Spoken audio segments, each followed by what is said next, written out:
Hey, fun fans, it's We Enjoy. We're kicking off our Ethan Hawke run here with Dead Poet Society. We are the Mattitude Eric. I'm Matt Fowler. Say hello, Eric O. Captain, my Captain Goldman. Hatch the Hawk, but a different kind of Hatch the hawk. Hawk for the first time ever. For the first time, it actually has true meaning, and not just a silly reference to Hudson Hawk. Now we're What? actually catching the hawk in a bottle.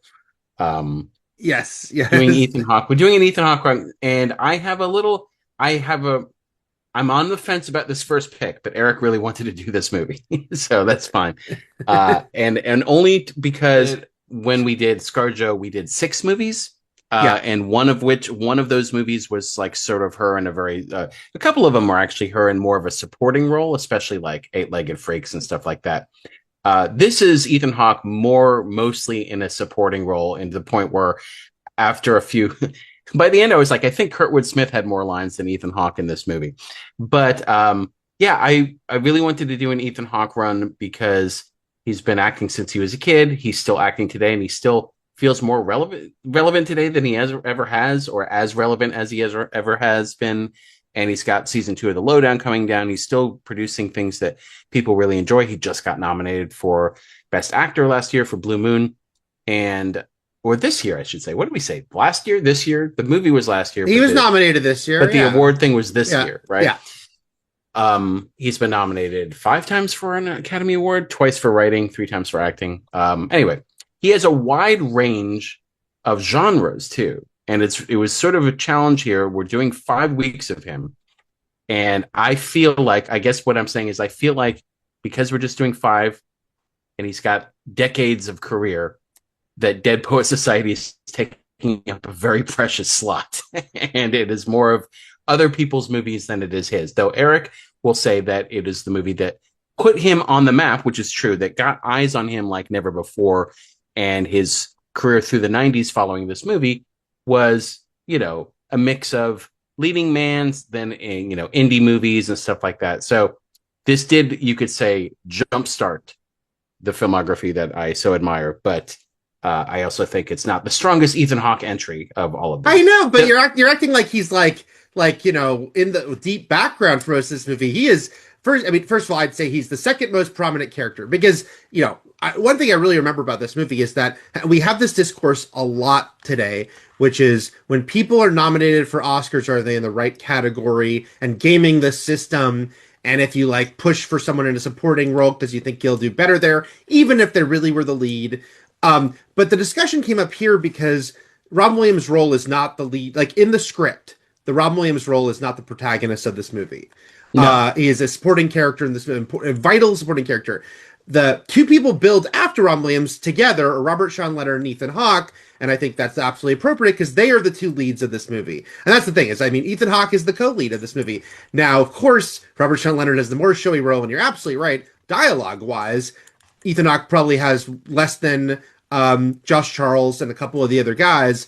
But I think as far as the movie is concerned and who we're sort of charting, his character is the co-lead of this film. And there's a reason. I'm not like trying to downplay his importance in the movie, but again, Yeah, like screen time wise, there's a Hannibal Lecter thing here going on with a few things, which is to say, like, yeah, Robin Williams is not a lead actor in this movie, though he would get nominated has a for best actor. as a Yeah, best actor for this yeah, movie, even though it is not his movie. You sort of can judge a movie too by like how often you see these characters by themselves in their own story, for which I would say Josh Charles like has the most separate story out of all of these characters after Robert Sean Leonard and Ethan Hawke. You do see him a few times in his room, like struggling to study or write or just being upset with himself, but that's kind of it. Everything else is sort of paired with somebody else. He does take the reins of the movie after Robert Sean Leonard leaves the story because he's sort of the one left behind. Though I will always be sad that there's no sort of Fast Times, where are they now catch up at the end of this right. this movie, where it's like where Todd got busted for scalping Ozzy Osbourne tickets or something like that. Whoa, what a wild 60s and 70s Well, Todd I would will say this: have. crusty old Dean, Mr. Nolan, probably is convinced that everyone is on drugs, so Yeah. they could have put that tag at the end for him. Um, Dead Poet Society for me is a movie that even when I saw it in the theater. As I was also, this was a time in my life when I was trying to sort of keep up with the Joneses as far as like what are acclaimed movies. I saw all the movies that were nominated alongside um, Dead Poet Society. Obviously, Driving Miss Daisy, Born on the Fourth of July, My Left Foot. Like I saw the 5 Oscar movies in 1989 when I was 14 years old. So I was sort of invested in this. Although I wish Born on the Fourth of July had won Best Picture and not Driving Miss Daisy. But I always thought this movie was fine. As far as a Robin Williams vehicle that has drama and his sort of balance of like improv comedy, I always way preferred Good Morning Vietnam of this era. This movie was always fine to me. It's more obviously the ensemble of the students movie than Mr. Keating's movie at all. But I don't think I've watched this movie, Eric, since I saw it in the theater when I saw it when I was in middle school. Anyway. Interesting. Because so a couple things. I mean, I think a lot about when this movie came out because first of all, I assume there's like a 90% chance we were sitting next to each other. I saw this at Lowe's 84th, and I very much vividly looking at the date, I was like, yes, this was 2 weeks before I moved back to LA because the last movie I'd see in New York was Ghostbusters 2 at your early birthday party because, know, your birthday was in the August. one where we did not invite Andrew Ralston because none of you wanted him there. I was outvoted on my own birthday. No one wanted Andrew at the birthday. Jesus. We all had to go in Monday and pretend we hadn't seen Ghostbusters 2, Eric. I feel really bad about that. We called it the big lie, even though there was a much bigger lie that was more important in history. I feel really bad about that now. But no, like, so this, but what I remember about this movie coming out and seeing it at Lowe's 84th is how well it played. Now, here's the crazy, you look at Summer 89. We talked a lot about Summer 89. It's like a giant movie summer. It really was like kind of like the apex of franchise summer because it was Batman, Last Crusade, Lethal Weapon 2, Star Trek, Ghostbusters. There were sequels to everything that summer. But the craziest thing is that Dead Poets Society is not only the number 10 movie of 1989 box office wise domestic, it's number 5 worldwide. So you look at the top 5 movies of the year, it's like Last Crusade, Batman, like these giant movies. Dead Poets Society was number 5 movie of the year.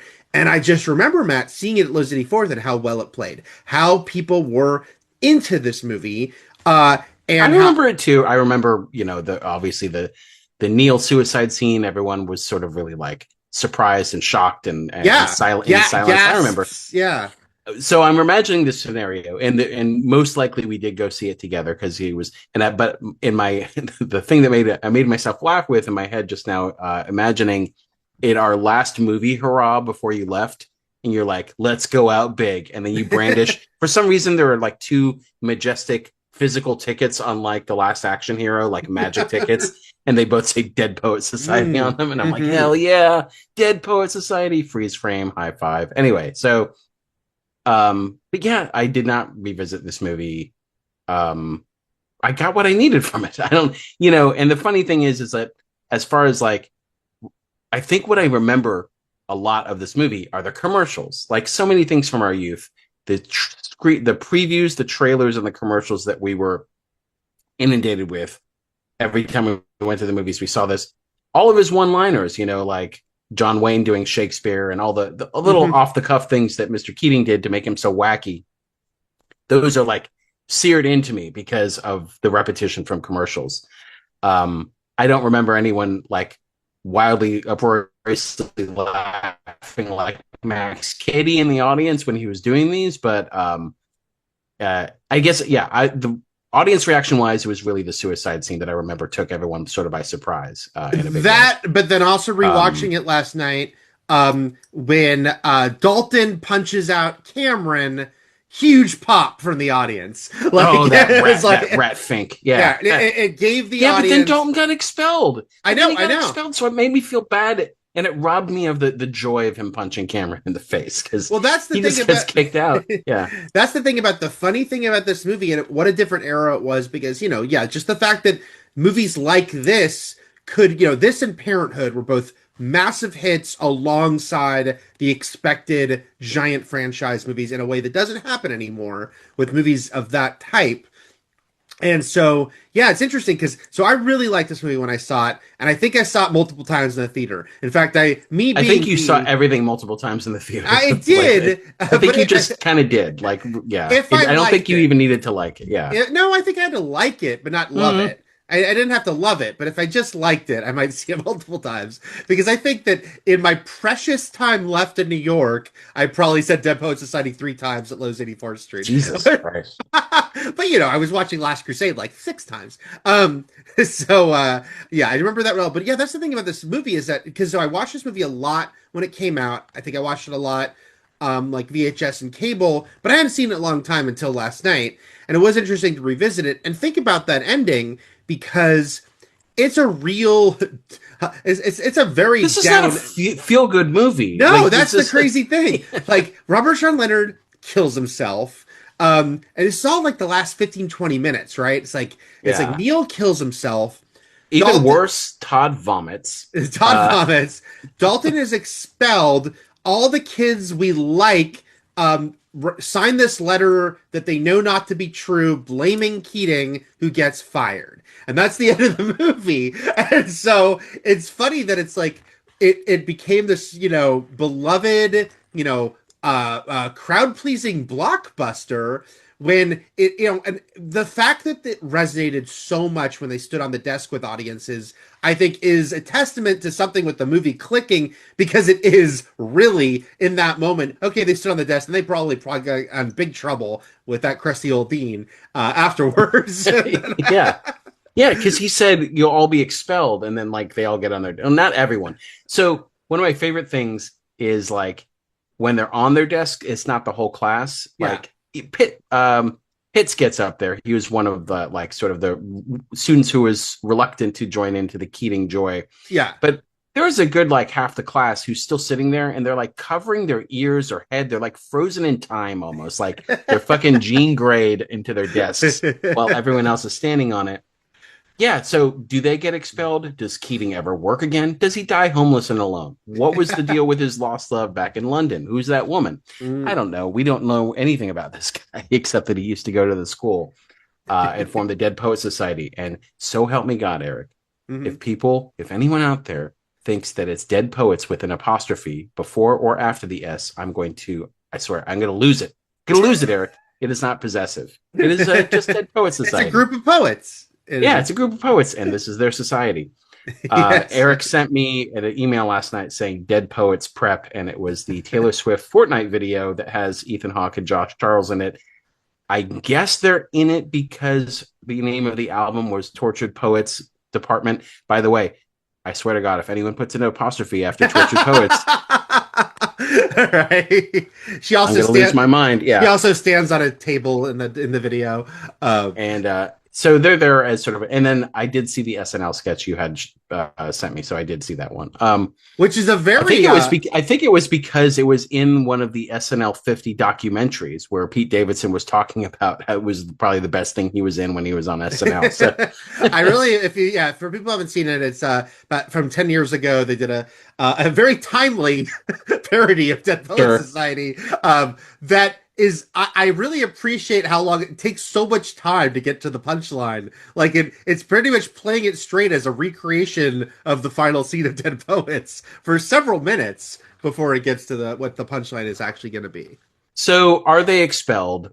Does Todd find his courage, find his voice, his identity? Because the whole is Todd's arc in the movie, Ethan Hawke, great actor, great young actor. Before this, he had been in Explorers, and that was like his big thing, but that was a couple of years earlier. This was this is sort of a big Kickstarter to his career. But his arc is that he's kind of a big puss through the whole movie. Like he's quiet and reserved. Obviously, the sort of unspoken backstory there is that he's got a much more prominent brother who is valedictorian at his prep school, at the same school, and his parents kind of ignore him and forget about him. Does he go on to have courage? Does Dalton go on to be a saxophone player, or what? I don't know. We don't know what goes on with these people. All I know is that Mr. Keating probably gets blacklisted and has to starve to death in the cold Vermont snow. Okay. I mean, but I will say, yeah, to the both Todd's arc, the Hawk arc, and also just like the overall message of the movie. That's the thing is like when I rewatched it last night, I was like, oh, I was happy to see the final scene. To me was still emotionally effective, despite the fact that it has been parodied and like just burned into our brains so much. That it still was emotionally effective, and the fact that because the gentle triumph of the movie is that Todd and a few of these kids will kind of go in through life with feeling more inspired because of Keating, and the fact that because yes, Todd is coming out of his shell, but I think it's to the movie's credit, but it's also can make it somewhat frustrating. I get that he comes out of his shell in a subtle way, which is to say, like when he yells, but right before Cameron gets punched out by Dalton, it's not Todd who gets to punch him out. Todd finally is like, that's not true. Like, and I think Hawk plays it very well because he's in the background, almost like simmering. But that's all he's gonna do. Like, it's not like he has this like complete makeover transformation. It's just that you feel like he leaves this movie feeling that he will be more forthright going forward. And the best case scenario probably is that Todd and Meeks and the other people who stand up, Knox Overstreet, which is a ridiculous name. Yes. Who also has the grossest arc that I totally forgot about rewatching this movie. Yes. Of the "but I love you," even though I saw you one time, and carpe diem clearly means non-consensual assault while you're asleep on a couch. It's the only time where the football jock beating up the nerd, I was like, yeah, fucking kick his ass. Right. It's like molesting your girlfriend while she's asleep. Terrible. Anyway, is that these select few teens will go forward in their miserable lives because they'll be locked into whatever their parents want them to do, like doctor, lawyer, whatever, with a little jazz in their heart, Eric. Like they'll just be like, they get a little spark in their eye as they are forced to marry at age 20 and have kids at 21 and like get sort of like imprisoned into this path that is really like demanded by a heteronormative society, right? And that maybe every so often they'll go to a cave and pretend they're Native American or something, right. But they'll just have a little spark. But the one person in the group who had creative endeavors like dreams and passions of Neil is gone. So that will never happen. And I really hope that his dad feels pretty bad about it. I think we're to believe he does. I hope he feels a bit responsible. Yeah, one would think he probably would. Kurtwood Smith, whose whole demeanor means he will forever be cast as villains or assholes or both. That's why it was so weird doing a rewatch of Game of Thrones right now, but with my girlfriend who's never seen it. And I've never done a rewatch since it ended. And Charles Dance is the same way. Mm-hmm. And he's so great as Tywin on that show. But we did Alien 3, and it was so weird to see him as a guy / love interest. And right. I'm like, Charles? It's like when you see Rufus Sewell in that character, not playing an asshole. You're like, what? That's crazy. They can only be dickheads. No, or like if Defoe is cast just like as a normie, just like Oh, he strains so hard to be normal. That's like right. You see him wanting to like come out so hard. I'm just your average neighbor. Speaking of SNL, I should mention that there was a stage play that was adapted last decade where Jason Sudeikis played Keating. There was a theatrical adaptation written by Tom Schulman, who wrote the screenplay for this movie. And so Jason Sudeikis was Keating, and there was a bunch of obviously young actors as the kids, but I wanted to bring up that Mr. Krusty Dean Nolan was played by Married with Children's David Garrison, neighbor Steve. Oh, that's funny. That's very funny. By the way, before I go back to that character, I just want to mention that in the Taylor Swift video, Josh Charles' coat says Dr. Overstreet on it, referencing his ridiculous name. But also funny because I saw a Reddit forum where people like Taylor Swift superfans were discussing all the Easter eggs in that video. And like some people were like, "What's Overstreet all about?" And someone else was like, "It's a Dead Poet Society thing." And they're like, "Oh, an old movie." Right. That's not even just an old movie, but it is set in '89. It takes place in '59, I know. even though it premiered in '89. It's as old as you get. Oh, so I want to say about the Cressy Old Dean in the movie itself. What is the name of that? Norman Nolan. Lloyd. Norman Oh, Lloyd played the headmaster, Dr. Gail Nolan. That's right, Nolan. They keep saying Nolan. And I recognized him from St. Elsewhere. That was like the TV show he was on in I the never 80s. watched Saint Elsewhere. Oh, you did? I did. But it was interesting for me to read this guy's wiki page and see that he died in 2021 at the age of 106. Jesus. And like he was on an episode of Modern Family. So yeah, this is, It's funny because you never know. Honestly, if you told me Kurtwood Smith was 32 when he made this movie, again, everyone just looked like at least 15 years older than they were back in this era. So if you had told me that Nolan was like 48, I would have been like, that's fine. But obviously he was older than that because he actually lived to be over 100. So he's probably 60 at this point, right? This movie, again, this movie is okay. Like, I don't have any problems with it. I love Peter Weir as a director for some of the other things he's done, mostly Witness, Truman I have to Show. say he was 75 just because I was like, that's not 60. he actually I was just pulling it out. But Peter Weir, Australian director, did Gallipoli, did two Harrison Ford movies in the 80s, one Witness, the other Mosquito Coast, but then did Truman Show and Master and Commander, which was like back-to-back fucking bangers from...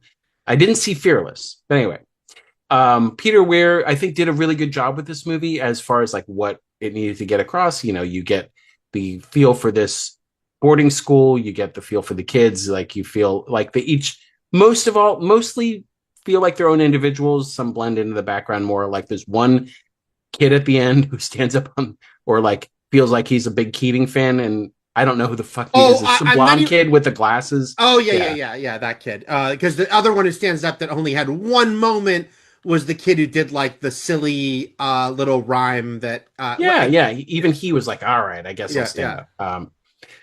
And I also, there's one other weird part of this movie I really like. One is where Mr. McAllister, who I can't remember what he teaches, but he sees the kids ripping the pages out of their books, and he walks in. He's like, "What's the meaning of this?" And he's like, "Sorry, Mr. Keating, I didn't know you were here." Then they talk at a meal they're having in the hall, and they have like fun back and forth. And then there's another scene where like he's having tea with him separately, like, and then he waves to him at the end from the ground. So it's like the guy you think is being set up to be his faculty adversary. Is not. He actually becomes friends with that guy, and it's the dean and other people who sort of come down on Keating and make him the scapegoat. But I did like that he actually befriends the guy who you wouldn't expect him to. It's a small, minuscule part of the movie, but I appreciated that. I also love crusty old men being outraged, which is like, I don't know anyone in real life, and I doubt you do either, who would say without any fear of feeling trite or cliche or ridiculous, what is the meaning of this? Or this is highly irregular, or this is an outrage, or the things that crusty old deans say in movies like this. So when they're all standing on the desk at the end, Nolan is like, "Oh, get down!" Oh, like he's like in a music video for Twisted Sister or something. Like, "You kids, and you're being tall. You're so high up." Yeah, like he has a heart attack. And Keating's like, "I guess the job's mine again." And then Keating still says, "Thank you, boys." Peter. Thank you for killing in my name. May I reveal the real final page of the Dead Poets Society? Murder. Yeah. You have to take one. Sacrifice.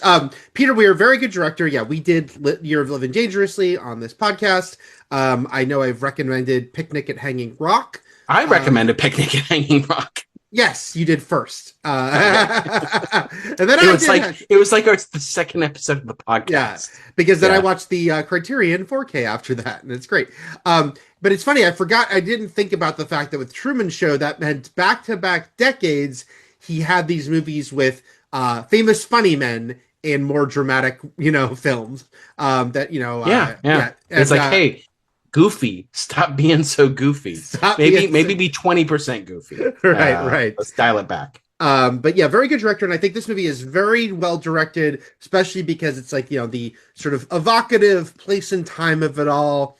Just some of the opening shots and how we sort of established that this place, the tradition, literally one of the things on the banners, but how important it is, and how it does stuffiness and stodginess in a way that doesn't feel just like cliche, like it has atmosphere to it. But I also really want to shout out here the cinematographer, John Seal, because it's a very well shot movie. There's some really cool shots of like when they all run out at night and they got the robes and the hoods on, and it's like blue, like the sky behind them is blue. There's some really beautiful shots of sunsets and birds. John Seal would win an Oscar for The English Patient as a cinematographer. He's an Australian, so he's done a lot of Peter Weir and George Miller movies, including Fury Road. But what really stuck out to me was that he did the first Harry Potter, because I'm like, oh, there is a straight line. Columbus absolutely hired him, not just because of that, but because he did this movie. Because he did a school movie. Yeah, a boarding school movie with uniforms. With suits and robes, and there is I was like, oh, that's really funny to watch this movie and be like, oh, there's like kind of a straight line to the visual language of the Harry Potter films, and how what's funny is that like that's the kind of weird connection, and it does, it makes sense. We need somebody who can like capture hallways and like have an idea for like visually portraying a school and without it being dull. Yeah, make it look interesting. But also, it's one of those weird things that like the internet would bizarrely approve of, because it's like, oh, he's doing the camera work. Well, he did another school movie, so I'm in. Like that's the weird thing that will get someone on board because they had done it before. Yeah. The one thing the internet hates is if you've never done anything like it before, because that means you will suck. Because they can't imagine you doing it. Yeah. Right. So. Yeah. But yes, I mean, again, this was 20 years later, and after he won an Oscar for a totally different kind of movie. But yeah, I agree with you as well that they'd be like, oh, that checks a box, so we're good with that. Since I attended a preparatory school and you briefly attended my preparatory school, I just want everyone to know that our preparatory school predates this preparatory school by 100 years. So therefore, our preparatory school is way better than Welton, or Wellington, or what is it called? I don't know. Milford? You can always tell a Milford man, Eric. No, it's Welton because Keating calls it Helton, which is knowing it's a nickname that they must give it. Wasn't it weird to you, though? I like the sentiment, but it's a weird moment as far as when he has them look at the photos of the students from bygone eras, and he's saying they're all dead now. Yeah. And like, are they? In 1959? Like, because those photos wouldn't be... They could be 70. They could be 70. That's the thing. Like, if you do the math, they're not like all worm food. Sure, a few of them are dead. The whispering of Carpe Diem doesn't help. Unless Keating, Keating is killing them all. Again, the final page of the Dead Poets Society is the kill list. Because a Milford man is neither seen nor heard, Eric. They're the stealthy assassins.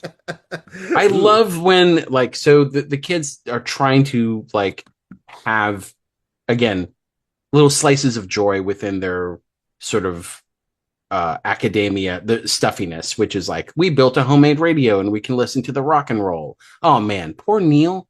He's gonna miss Beatlemania. Anyway, okay.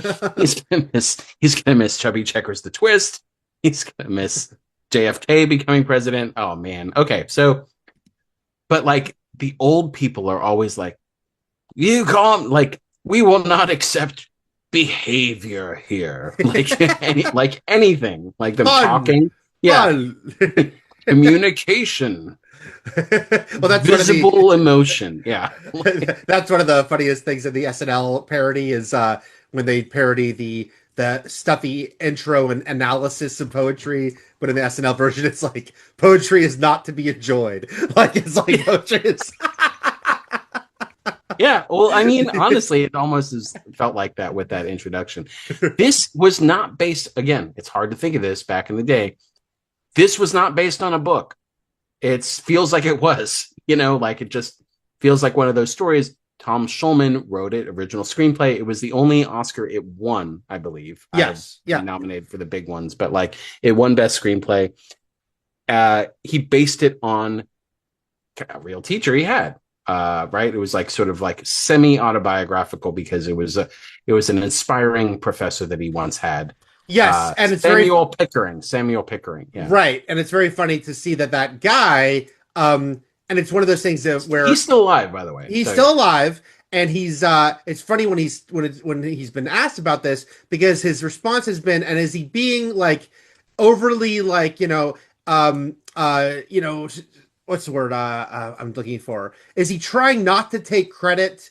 Or is it being just actually truthful? Because the funny thing is, he goes, is he being "Oh, like too humble? Is that what you're right," saying? because Okay, he's yeah. basically saying, well, yes, I did these sort of outrageous different kinds of things, but I just did it to entertain myself. Like I had no bigger like he was basically saying like I didn't have some big master plan about getting through to them in a different way. I was just entertaining I myself mean, when I an was argument can be made that Keating was just entertaining himself too, but I do think it's a little dangerous. Okay, so first day, like seize the day, carpe diem. You're all gonna die. Gather ye rosebuds while you may. All that stuff, and everyone is like, "Yeah, I'm gonna quit everything."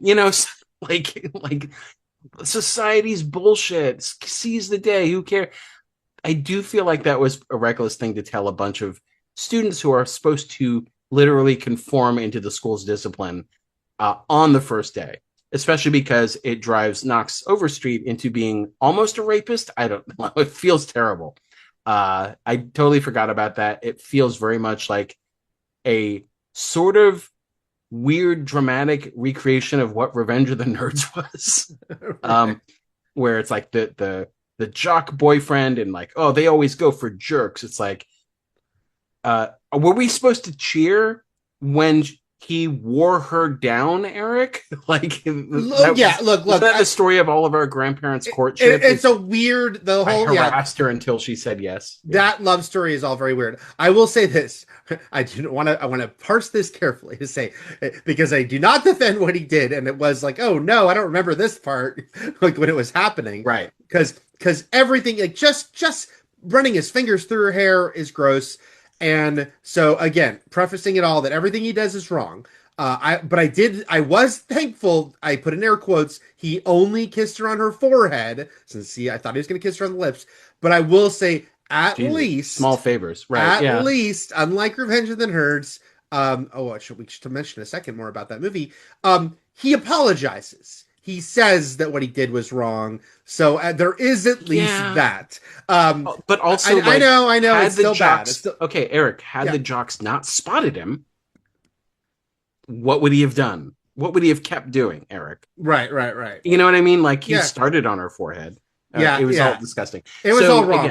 again, and it was wrong to begin with because he was so obsessed with a woman. And again, she says it.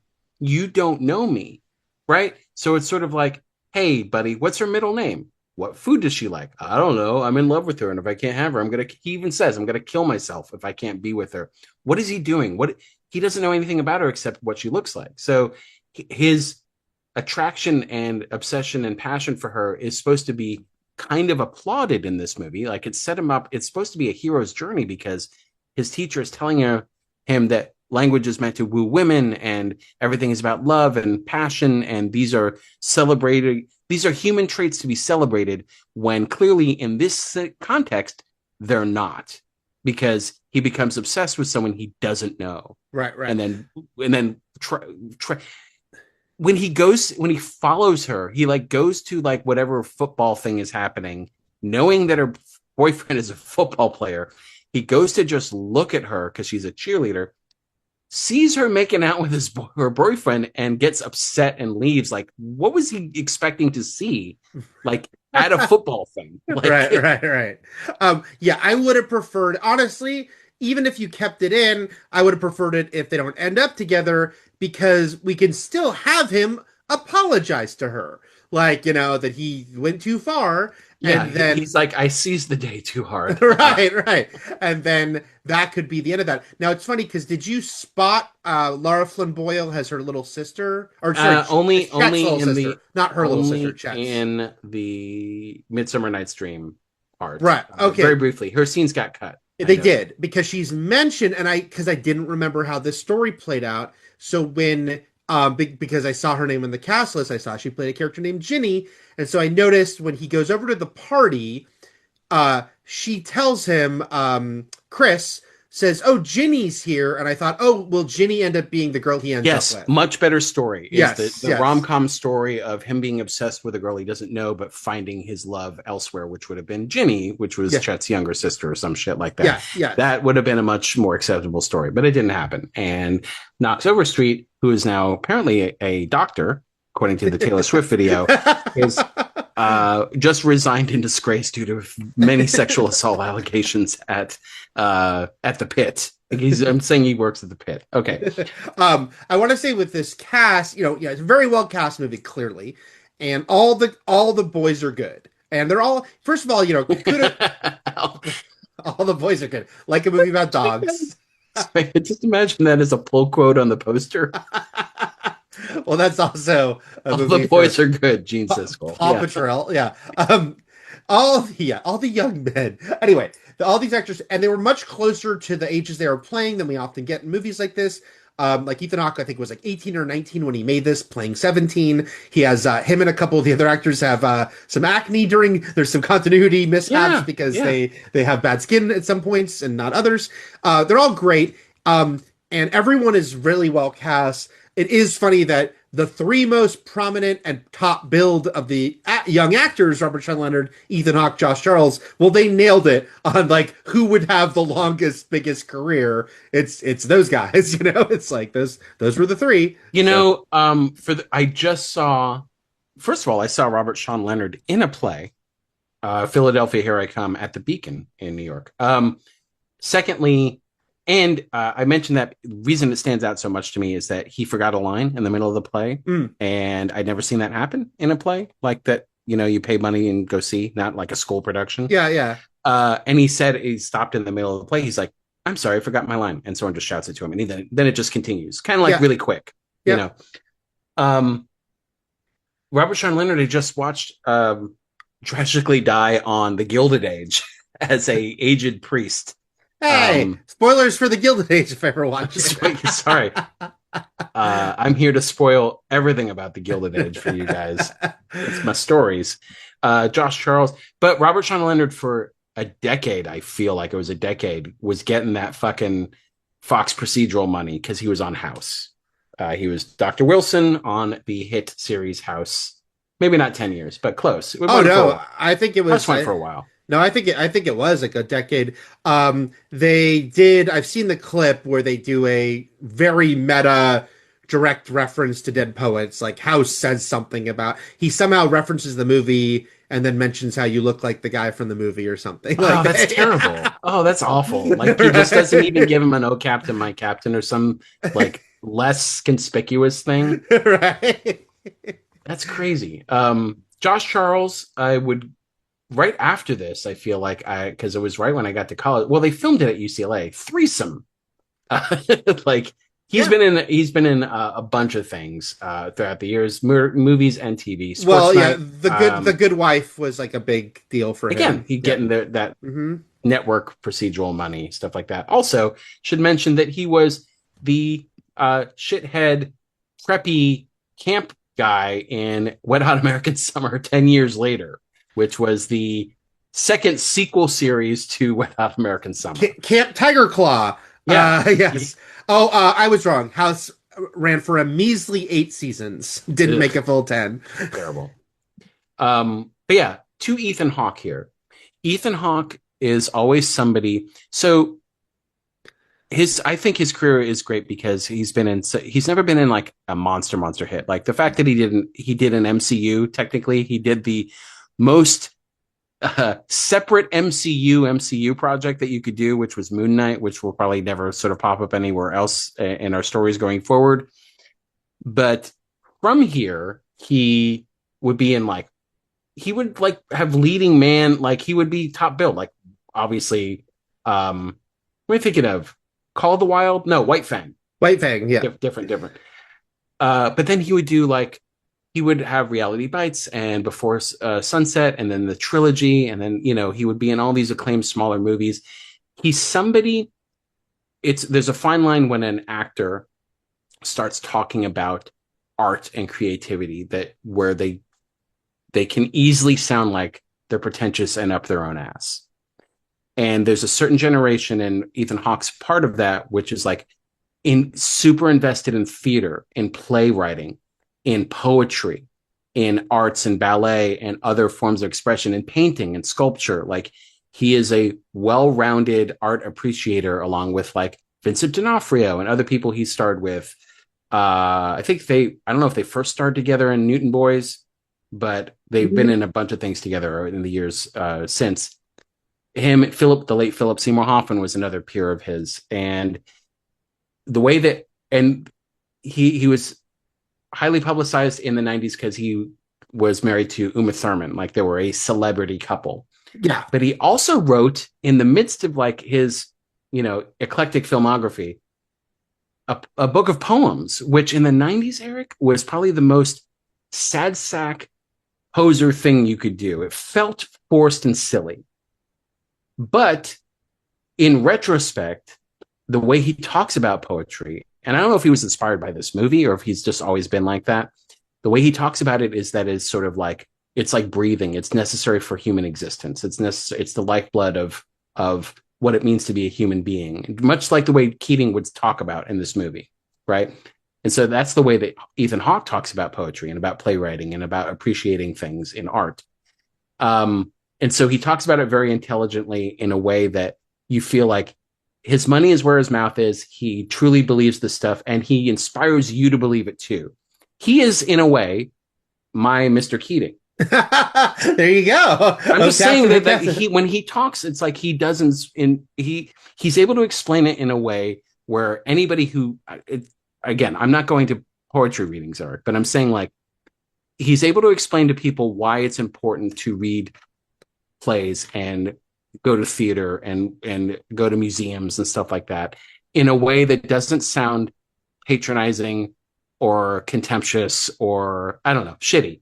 And he makes it engaging. And I think that's, and the fact that the projects he's attached himself to, I feel like really represent who he is. My point is that like, I'm trying to also explain why I really wanted to do an Ethan Hawke run here. You love Ethan Hawke. I do love Ethan Hawke. I love him so much. I think he absolutely has an air of pretentiousness about him that is also likable because there is an earnestness to it. And right. I think that actually also correlates to this movie because in real life, I'm not a poetry guy, and I'm not going to like go all in on like, Mr. Keating's like, poetry represents art and life and love and lust. But I believe both Keating as a character and the movie's message, much in the way that Ethan Hawke can sometimes make me roll my eyes. But I also believe like I like the guy. I like him as an actor as well. And I think that there is a earnestness behind it all so that it's like, oh, that's part of the package. That is really him. He's not putting on airs about it, even though he can be a little much at times with it. Well, again, there's a pretentious, I think it's hard to be pretentious if you are earnest. I think that's what saves him from feeling pretentious. I roll my eyes too, but erotically.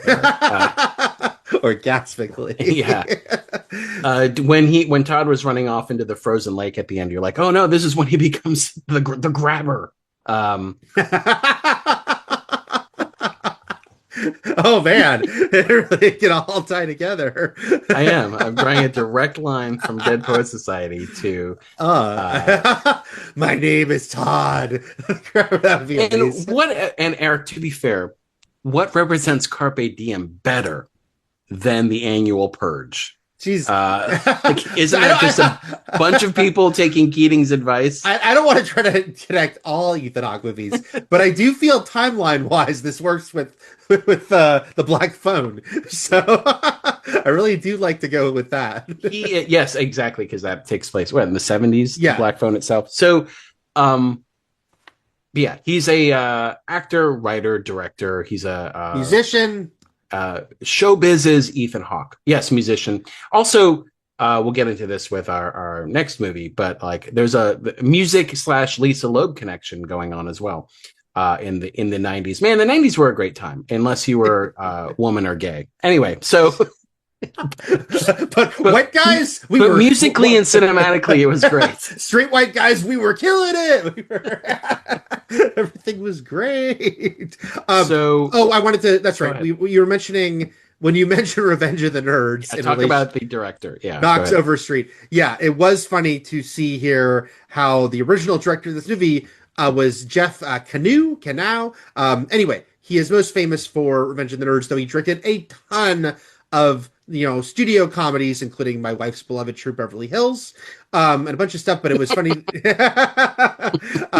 She has a poster on her wall of her office. Anyway, he was supposed to direct this, and how Robin Williams did not want to work with him at all. And I watched the clip. This was all a story the writer told because it's a little weird, and I still want to know the actual full details of like they built sets in Atlanta. Robin Williams didn't show because he didn't want to work with him, and then the studio ended up burning down the sets. and Why did they? Yeah, I read that. Why did they burn? and this all I I felt like watched. that was unnecessary. I feel like you can save sets. I don't know. Like, This was like I think it was UCLA interview with the writer about like 13 years ago, and he told the story, but he kind of glossed over the they whole like thing. figuratively burn down the sets, or that was weird. Robin didn't show, but Katzenberg's like burn the set, burn. It's like the Mad King, burn them all. Yeah. All right. Oh, and then also, you mentioned you prefer Good Morning Vietnam to this. I'm vice versa, not the Judge Reinhold movie, vice versa.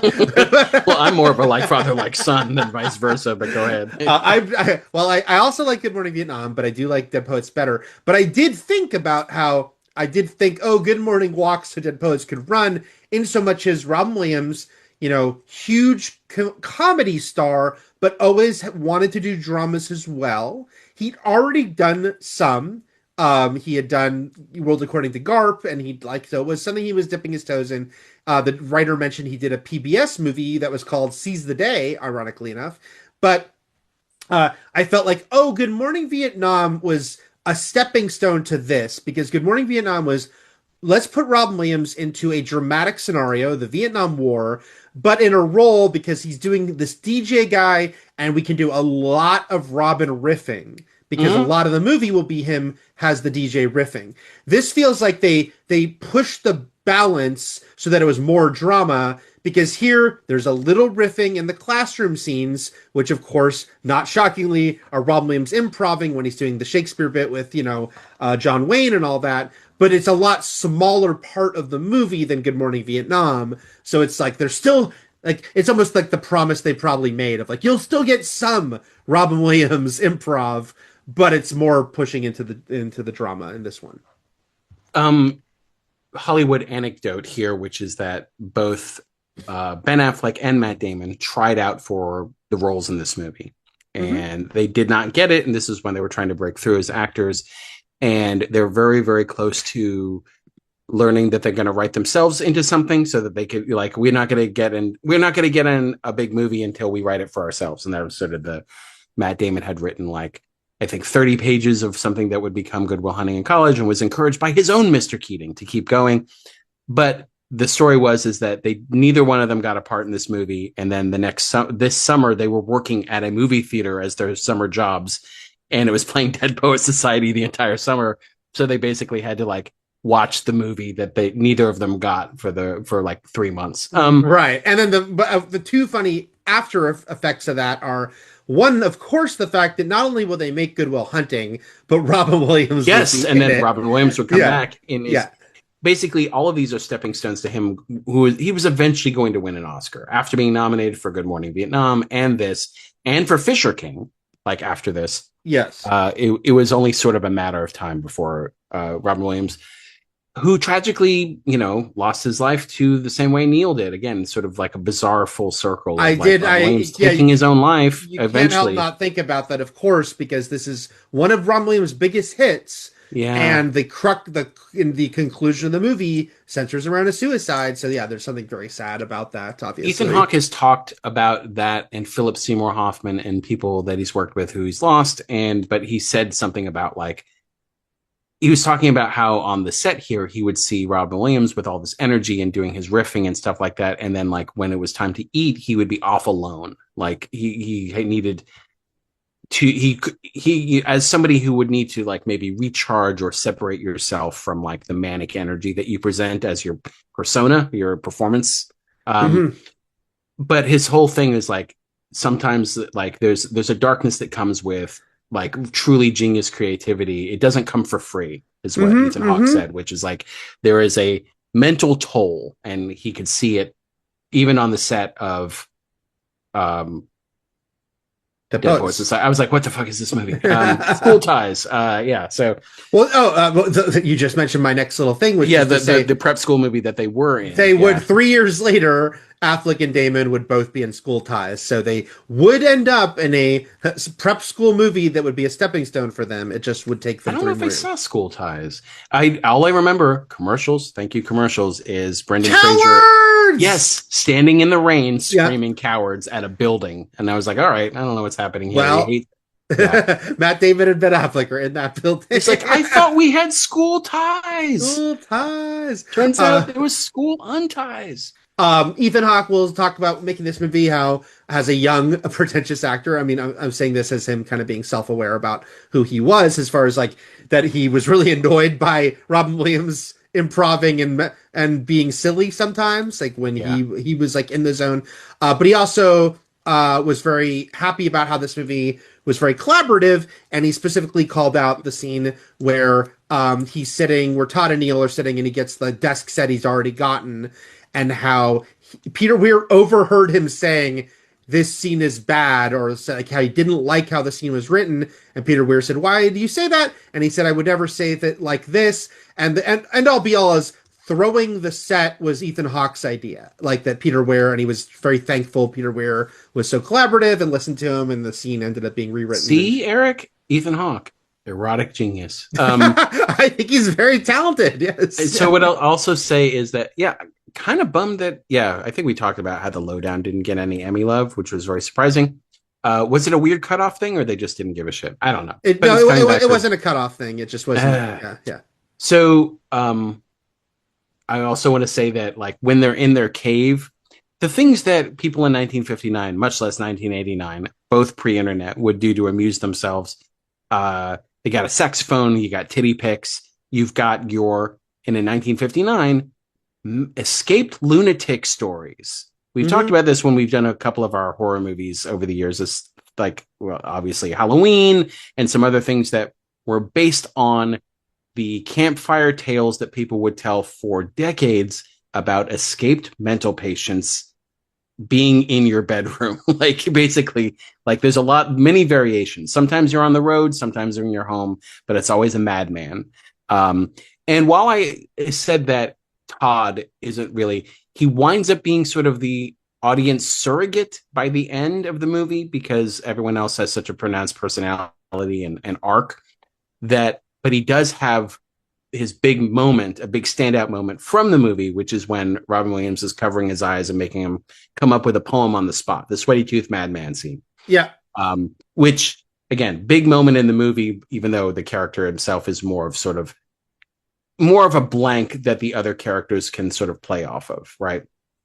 Anyway, he gets that. I've always just sort of been warm on this movie, neither hot nor cold. But yeah, No, see. It's funny because not only obviously I like the movie more than you, but also I was glad to do it as an Ethan Hawke movie. So, by the way, I really thought it would be good if we're doing Ethan Hawke, we're going to do something from very early in his career, and I almost went for Explorers, which, Joe Dante movie from 1985. I saw that in theater as a little kid. And but I think Explorers is not great. Like, and I love Joe Dante, but I don't think that's one of his, standout movies. Obviously, it's an interesting movie as far as the casting goes there because it's, about three kids and two of them are River Phoenix and Ethan Hawke. So again, like amazing eye for, And River Phoenix, another one of his peers who was sort of fearless in his artistic endeavors and succumbed to his own darkness. And so Ethan's been dealing with this for a while, as well as everyone else in Hollywood. But yeah. Yeah. But also I like Dead Poets. I mean, besides, I like the movie. And I do think that, he is, I would say he's one of the, main characters, but it's an interesting role for him in his career. And I think as we watch other movies of his, we'll see, because Ethan Hawke has a natural charisma to him. And so in other movies, even if he's playing a quiet guy, he's playing someone who people are drawn to, or people like, there's more of he's playing into that sort of magnetic part of his personality that's really there. I like the Dead Poets. He plays such an interior character, and it's like it is a different type of role than he would do in most of his career, but it is also his breakout role. So there's just something kind of interesting about that to see, and I think he gives a very good performance here.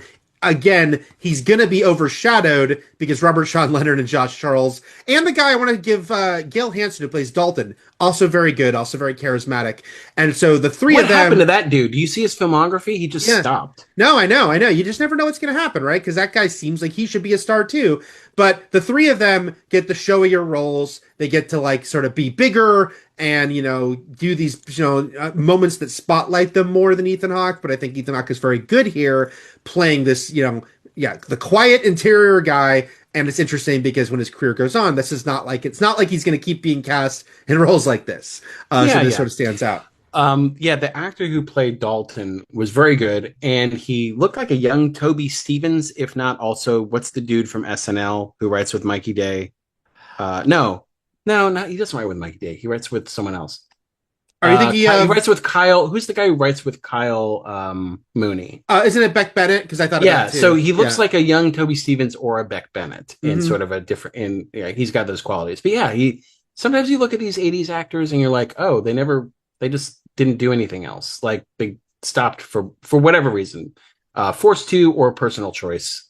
Just didn't do much more. When it seems like he's a big standout part of this movie. Okay, he is. And I also want to mention Melora Walters. The two girls they bring into the cave. One of them is Melora Walters, who's worked a ton, and she's a Paul Thomas Anderson player.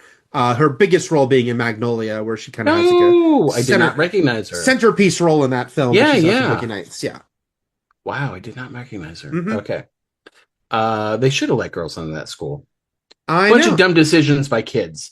I'm just saying it wasn't Mr. Keating's fault, but it also kind of was Mr. Keating's fault because you can put ideas into kids' heads, but there's kind of a time and a place and an age for that. And like as far as like what the kids are willing to go, my point is like the joke is that kids go off and become free thinkers at college, not in a stuffy Vermont boarding school, preparatory school. Like this is not where you try to create your child army of rampant individualism. But Midsummer's Night Dream, by the way, we had done in English class in Columbia Prep at this point. Yeah. And so we knew who Puck was, and you knew, and then I believe that fall when I went to Oakwood, I did it. I know I did it again. I did it in high school English class. So I was very familiar of all Shakespeare. The fact that in this movie that's the one. I felt very excited that I knew who these characters were, and I knew the deal with it all.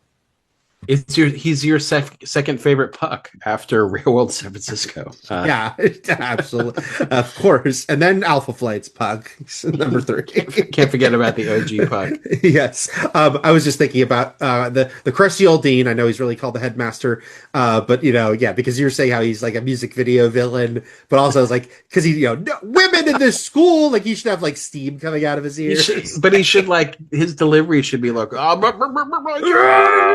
Kink.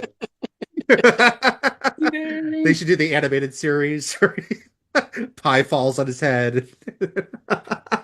Man, is this when one of them picks up the phone and goes, "Hello, Mr. Pie in the Face"? Oh, if only. Because that wouldn't have. I mean, Saved by the Bell was just starting right now as Miss Bliss. When did that start? Yeah, well, 89 was the real Saved by the Bell was 89. Okay, Yeah. because Mr. Pie in the Face wouldn't come until the next generation or new Right. generation. So Yes. we're still ways before that particular business services offered. Uh, I'm going on Shark Tank with that business, Eric. Mr. Pie in the Face. Okay, please, please. And then, as we've mentioned many times, and we'll mention again, it is just funny, like how in 1989, a movie set in 1959, how long ago and ancient that felt, and everything about how they're dressed and what they're listening to and how, everything they're doing. And now it's both the fact that we are now older. That if if this was a Dead Poet Society 1996, if they made it in this year, if they said it 96, like I'm like, okay, they would, 96 would have been okay. right, Sure, sure. right. Yeah, yeah, And yeah. how it just like, of course you could be like, oh, like their internet is bad and they go to video stores, but it's like it just doesn't feel the same. It's just Eric, did you see what they're doing to, speaking of feeling old, do you see what they're doing to the carousel of progress, Eric? I did, yeah. Where they're shifting it from the 50s and 60s to the 80s and 90s to make us all feel terrible? Yeah, well, it's going to start instead of starting in like 1900, it's going to start in the 60s now, I think. So yes, the march of time. It goes So on. if this was you and I at a preparatory school, which we were at in 1996, or even in 1989, in 1989, it's like you and I would have been like fire up Paul's Boutique. I don't know. But we need to explain to people. We were at a yes, prep was in the name of our school, but we were, first of all, it wasn't boarding school. There were no uniforms. No, so there were no uniforms, which was very actually unlike a lot of other prep schools in the city. We were also secular. So we weren't Catholic. We weren't tied to any denomination of Christianity. Like we were, or it wasn't a Jewish school, though predominantly Jewish students. It wasn't, but it wasn't religious. No. So yeah, it was actually a secular preparatory school. The oldest one, it predates America. Anyway, it does. Dang, Columbia Prep. Oh, and then also, as we might be wrapping up here, I'll mention, I think this might be the first movie we've done that was a Touchstone Pictures release.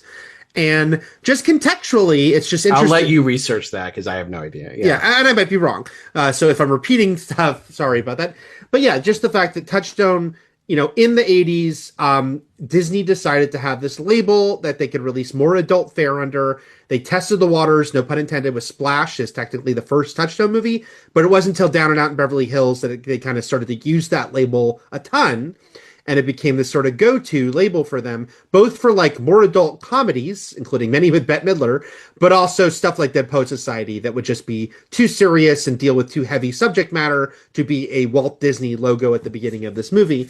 But it's just funny, and I feel nostalgia for Touchstone when I see that logo because there was a lot of movies I would go to see from them and a lot of good movies, and the label kind of dissipated by the early 2000s, and it's just funny to me now in 2026 because Disney buys 20th Century Fox. And then sadly, they stopped releasing nearly as many movies under that label, which they call 20th Century Studios. So now 20th Century Studios only puts out a handful of movies a year that are mostly IP that Disney now owns. So Devil Wears Prada and Omen and Alien and Predator are the things they're mostly using that label for, although Whale Fall and Send Help are other exceptions. But it's funny to me, Matt, that the Romy and Michelle sequel is coming. Romy and Michelle was a Touchstone movie, but that label doesn't exist anymore. So the Romy and Michelle sequel is 20th Century Studios. So it's a weird case where that label is being used for IP that's always been Disney. They just don't have the same label to put it out under. Do you think New Bev will do a double feature of Moonfall and Whalefall? I can only hope. Skyfall. Skyfall, Moonfall. Yeah, they have to do all the fall. Legends of the Fall. Yes. The Fall Guy. Oh, there you go. Yeah, it'll all work. Oh, and then I should mention, as we're recording this, amusingly, there was some news about Dead Poet Society. This news, if you're a physical media head, like me, this week Disney announced that they're making 4K discs of Dead Poet Society and Mrs. Doubtfire. It was a Robin Williams twofer, one of which was a 20th Century movie, Mrs. Doubtfire. But anyway, it was cool news, mostly because, A, if you like those movies, but also because Disney people have been fearing have been doing less and less physical media except for their newest movies. And they gutted that department, and it felt like we might not get any like catalog titles anymore outside the animated stuff unless they sold it to a boutique label to distribute. So the fact that they're even doing Dead Poets and Mrs. Doubtfire, Dead Poets even more so, I'd say, because Mrs. Doubtfire has a longer like life as like a family film. Was like, oh, okay, they actually are looking at some of their stuff, including the Touchstone label, and putting out some things. Because again, we've talked about, this movie was a giant deal in every respect, critically, awards wise, and box office when it came out. That's true. Yep. And I remember seeing, man, I miss a good calendar / arts and leisure section of a newspaper. I miss those. Miss sifting through and seeing the big giant, like at this point, because it was such a hit, Dead Poet Society would have a full page, right? Like it would just be like, see the sensation that's sweeping the nation, Carpe Diem, all the boys are good, Eric Goldman. Look at all these good boys.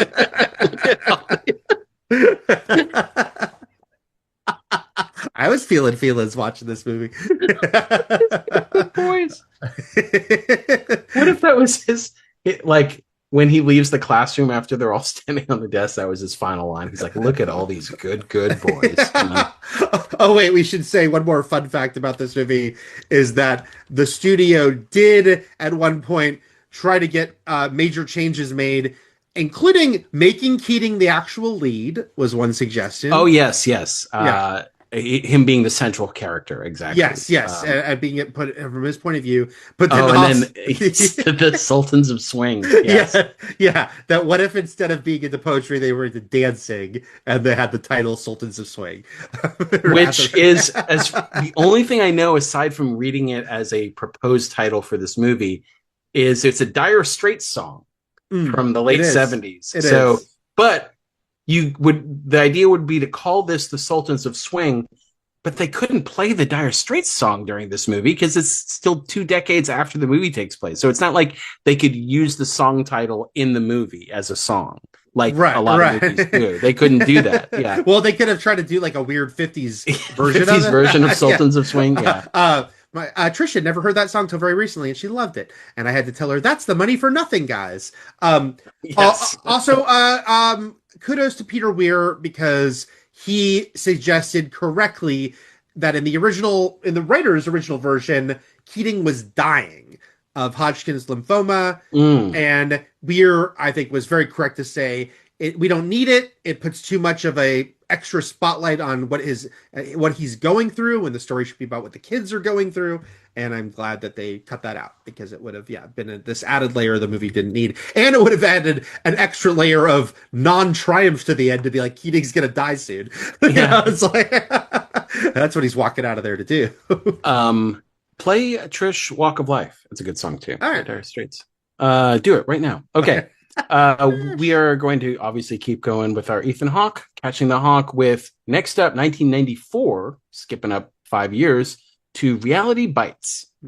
Ben Stiller's Reality Bites, which, and I'll say this again, I'll repeat it next time, we took in the 90s to mean like sucks. Reality sucks, which is definitely a way to read that movie because of like the characters and the struggles of young adults in 1994. But it was originally intended by the screenwriter like snippets, reality bites, like reality slices of reality is what it was is what it's supposed to mean, and I fundamentally reject that. So anyway, or they could have called it Reality Bites with a Y, and it could be about computer programmers. Oh man, it's just Lawnmower Man. It's just like it's like 90s terrible VR. Yeah. Lady and Troy are gonna go into the grid. The fucking Russell Crowe will come out of Virtuosity and start killing everyone. I want to see that version. All right. Until next time, everything is possible, but nothing is real. And carpe diem, but responsibly, and shakma. Shakma.